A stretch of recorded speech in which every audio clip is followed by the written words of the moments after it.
Oke, selamat malam teman-teman semua. Ketemu lagi dengan channel Cara Gue. Pada kesempatan kali ini kita ketemu dengan pakar hukum Profesor M. Jaya. Pada kesempatan kali ini kita akan berbincang santai terkait dengan kasus yang lagi hangat dan viral di Republik ini. Salah satunya yaitu pernyataan Alvin Lim yang menyatakan bahwa kejaksaan sarang mafia. Ini bagaimana, Prof? Tanggapannya, Prof, soal ini? Baik, kalau kita menyampaikan satu tudingan bahwa suatu institusi, dalam hal ini kejaksaan itu merupakan sarang mafia, itu kan merupakan satu generalisasi, ya. Generalisasi sarang mafia ini berarti bahwa para mafioso itu berdiam atau menghimpun diri dalam satu tempat, dan mafia ini dikaitkan dengan yang kita sebut organized crime, ya, organisasi kejahatan yang terorganisir, seperti misalnya menyangkut narkoba yang tingkat internasional, menyangkut illegal logging, ya, tindak pidana lain-lain, tindak pidana balakan, penyelundupan, dan lain sebagainya. Nah, dalam hal ini, dengan statement seperti itu, seakan-akan kejaksaan tempat berkumpulnya para pelaku kejahatan yang sifatnya terorganisir. Kalau kita menyampaikan satu tuduhan terhadap satu lembaga sifat generalisasi, apakah kita bisa membuktikan bahwa semua petugas yang ada pada kejaksaan itu melakukan kejahatan yang kita kualifikasikan sebagai suatu organized crime dalam hal ini, ya? Biasanya tuduhan itu lebih baik diarahkan secara spesifik. Siapa yang telah melakukan tindak pidana yang tercela, tindak pidana berat misalnya dalam hal ini, termasuk korupsi, kolusi, nepotisme, maupun perjudian, narkotika, dan sebagainya, harus secara spesifik, ya. Dan sebagai seorang praktisi hukum, seharusnya pada waktu kita menyampaikan tudingan, kita harus yakin bahwa kita bisa membuktikan tudingan itu berdasarkan alat-alat bukti yang syah, sebagaimana telah diatur dalam ketentuan pasal 183 KUHP sampai dengan 189 KUHP. Untuk sementara itu, ada lagi? Iya, jadi kalau menurut Prof, tindakan kejaksaan ini persatuan, kalau nggak salah persatuan kejaksaan dalam mengambil sikap untuk melaporkan Alvin Lim ini sudah tepat atau bagaimana, Prof? Menurut saya, karena kejaksaan itu sebenarnya ingin menguji juga apakah Alvin Lim dalam melemparkan tuduhan seperti ini mempunyai bukti-bukti yang kuat, ya.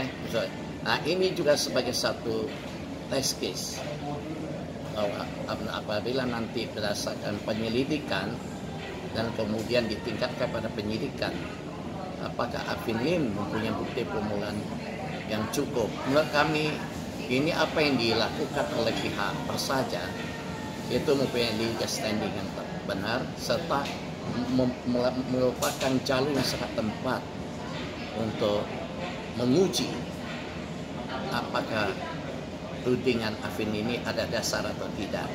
Ini sesuatu yang luar biasa, daripada mereka melakukan tindakan yang sifatnya mengancam, intimidasi, ataupun menurut saya ini langkah-langkah yang sudah sangat tepat yang diajukan oleh pihak kejaksaan untuk menghadapi tudingan di Alvin Lim ini.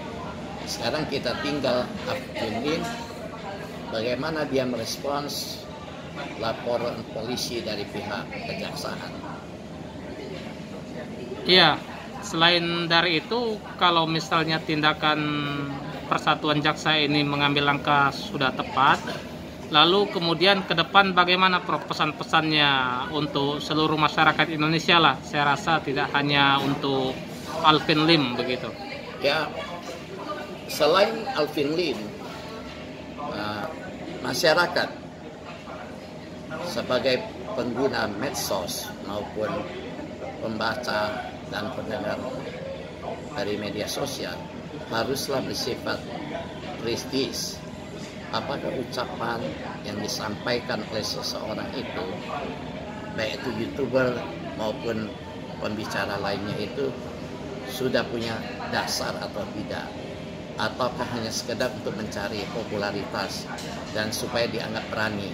Kalau hanya sekedar ingin dikenal dan dianggap berani, tidak hanya seorang ahli hukum maupun praktisi hukum yang bisa berteriak-teriak seperti itu, melainkan anak SMA aja sudah mampu untuk berteriak seperti itu. Kalau sekedar menyatakan bahwa polisi itu sarang mafia, kejaksaan sarang mafia, hakim sarang mafia.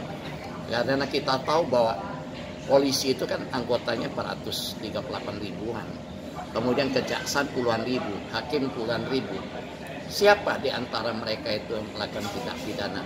Bukti-bukti apa yang dimiliki oleh pihak-pihak melontarkan tuduhan terhadap institusi tersebut? Jangan kita karena ada perbuatan orang-orang tertentu atau person-person tertentu di institusi, baik itu kepolisian, kejaksaan maupun kehakiman, kita langsung melakukan generalisasi. Kasihan sekali. Dalam peninjauan saya maupun pembincangan saya dengan aparat-aparat kepolisian, kejaksaan di daerah pun, masih banyak polisi-polisi, jaksa maupun hakim yang bekerja secara profesional, yang penuh dedikasi terhadap institusinya, dan malam dalam keadaan ekonomi yang tidak begitu baik. Mereka juga membenci para pimpinan, baik kepolisian, kejaksaan, kehakiman yang melakukan tindak pidana tercela, baik itu beberapa korupsi maupun tindak pidana lainnya. Itu yang saya ketahui baru-baru ini kunjungan saya ke daerah, bicara dengan beberapa anggota kepolisian dari kepolisian Polda Sumatera Selatan. Oke Prof, pertanyaan terakhir, ini kan Alvin Lim ini kan sebagai advokat yang kategorinya sebagai penegak hukum. Nah Prof memandang dan melihat status profesi Alvin Lim ini seperti apa ketika dia melontarkan bahasa seperti itu, Prof? Menurut undang-undang advokat itu adalah profesi yang terhormat atau officium nobile, ya. Sehingga dalam bertutur kata, dalam menyampaikan sikap, ucapan maupun pernyataan harusnya punya landasan hukum yang kuat.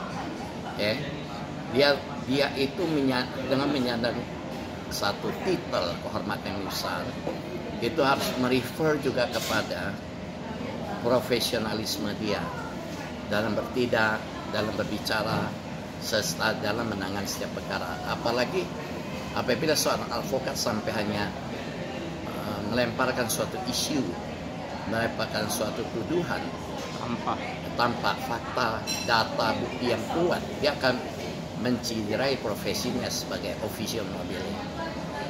Oke, siap Prof. Terima kasih banyak atas waktunya. Salam sehat selalu, Prof. Salam sehat. Terima kasih.